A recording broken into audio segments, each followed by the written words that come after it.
Eu tive um momento de uma aventura que a gente foi construir um escritório lá e a gente fez a Transamazônica toda. E aí eu aproveitei que estava iniciando o Instagram, o Stories do Instagram, e eu coloquei toda essa viagem no meu Stories do Instagram. Então virou uma novela. As pessoas paravam, foi muita gente assistindo aquele negócio, eu não tinha nem tomado conta que era uma brincadeira. Muito barro, muita lama na Transamazônica. Era assim, quando nós fomos em 2019, ela já estava sofrendo algumas alterações, mas ela continua do mesmo jeito. Muitas áreas que são abandonadas, muito risco, muito perigo. É uma via que, assim, você praticamente nem sabe, é aquela coisa que ficou lá abandonada por Deus. Passa por área indígena a Transamazônica?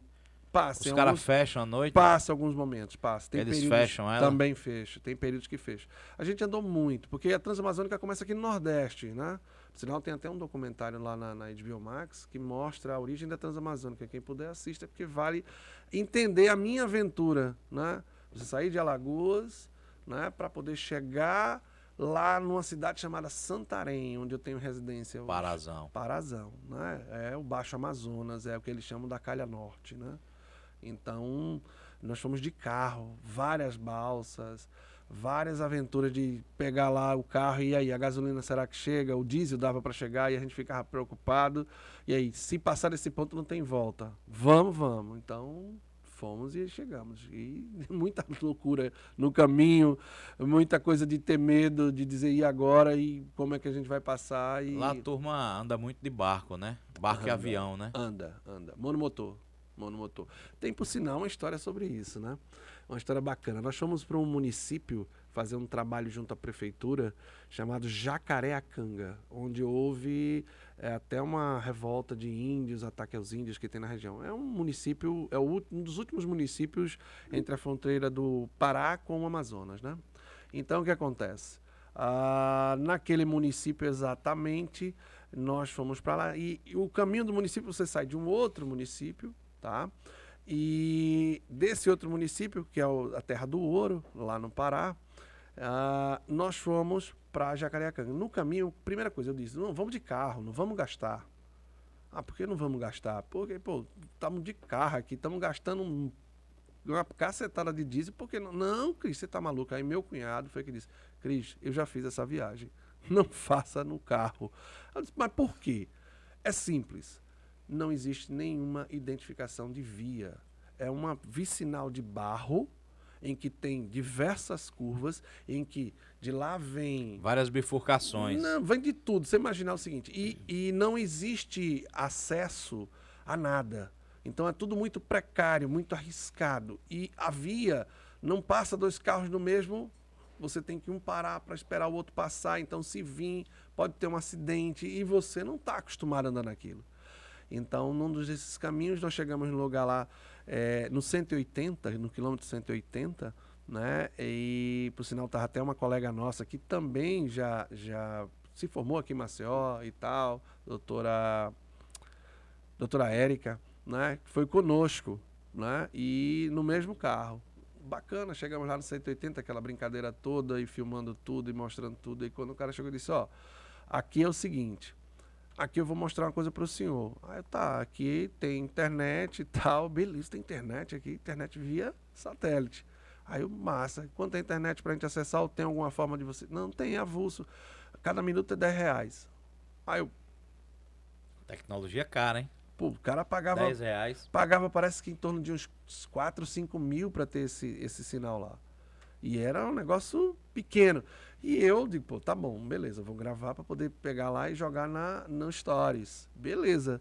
Aí o cara disse, olha, tem uma situação aqui perto, se o senhor toma cuidado aqui, eu vou botar... Isso era o motorista falando pra gente, né? Que a gente pediu para uma pessoa fazer o transporte. Beleza.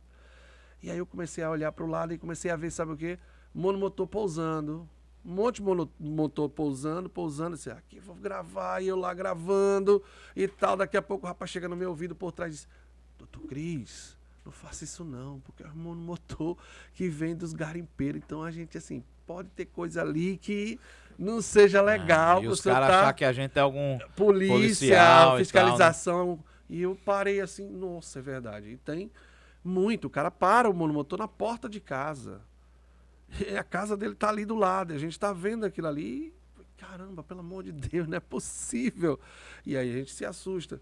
Mas, É outro país praticamente, né, Cris? É bicho, outra realidade, né? pra mim eu vou até além, é quase um mundo, né? Porque Outro o Pará mundo, né? é continental também, propriamente. Você vê, o município, você vai para um outro lugar, você anda quase 1.000 quilômetros. Você vai de Santarém para a capital, é 1.000 quilômetros.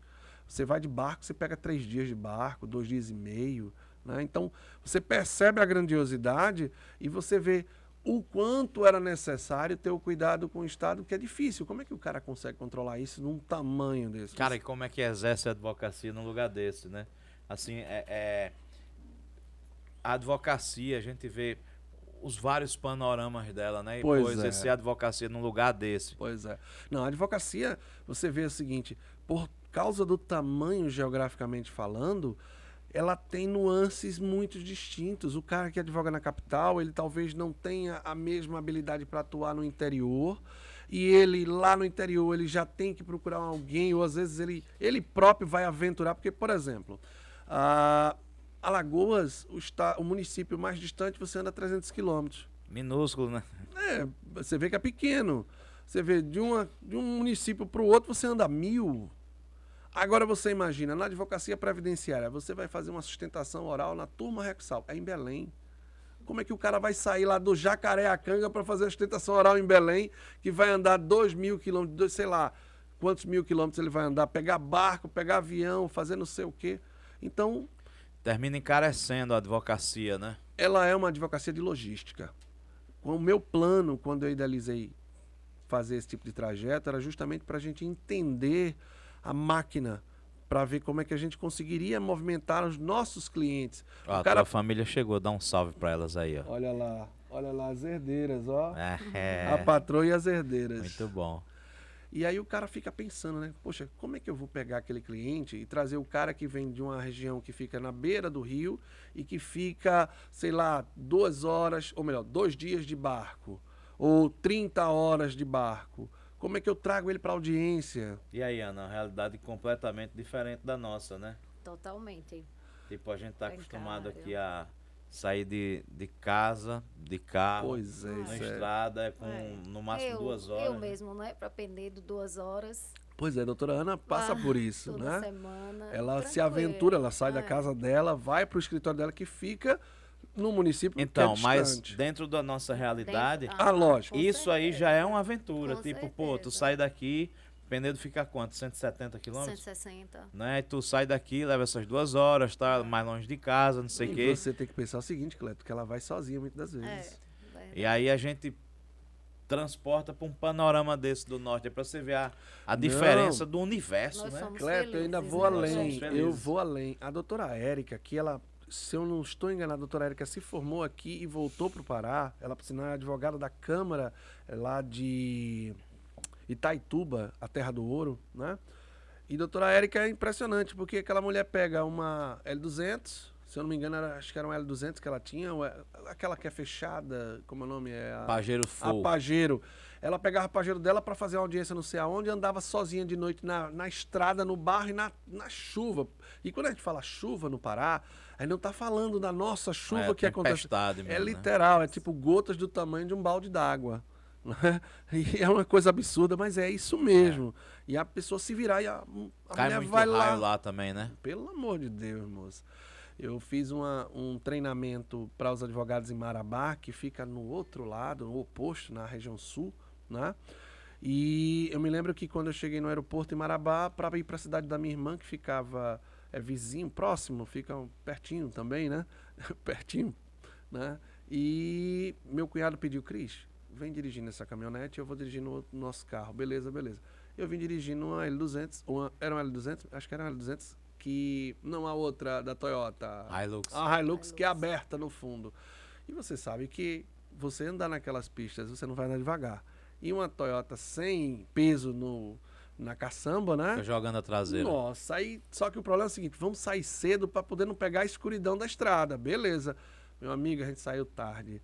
Veio a chuva com trovão, veio o raio, veio o caramba, ficou escuro, o carro começou a fechar tudo, não tinha nada e começou a dar aquela sambada, meu amigo. A Aí teve uma hora que eu digo, pronto, agora vai o arrasto. E eu não podia parar. E aí, pé na estrada, pé na estrada, pé na estrada, pé na estrada. E tinha uma horas que dava umas vaciladas. Tinha o que eles chamam lá, crista de galo. Que é justamente quando o caminhão é muito pesado, passa vários caminhões, ele abre entre os eixos uma ponta. E aí você, de vez em quando, dava uma baixada, Raspa lá. toma. E aí você tinha cuidado porque estava chovendo, né? E como é que você faz isso? E era na raça. Muita da advocacia na região norte sempre foi na raça. Você pegar, por exemplo, eu atuei e atuo dentro de uma mineradora chamada MRN, Mineração Rio do Norte. E eu tenho muitos clientes ainda de lá, que estão com processos em andamento em Santarém. E aí eu pegava esse pessoal, eu saía de Santarém para chegar lá. 36 horas. De quê? Barco. O avião é um avião que tem que ser o seguinte, para você pegar um voo super caro, né? E para você chegar lá não é assim, não é um avião que está toda hora disponível, não é uma rota comum, é uma rota extra. Aí eu não dá para pagar um voo daqui para ali que vai andar 36 horas, que se você for de avião demora 30 minutos, 40 minutos, né?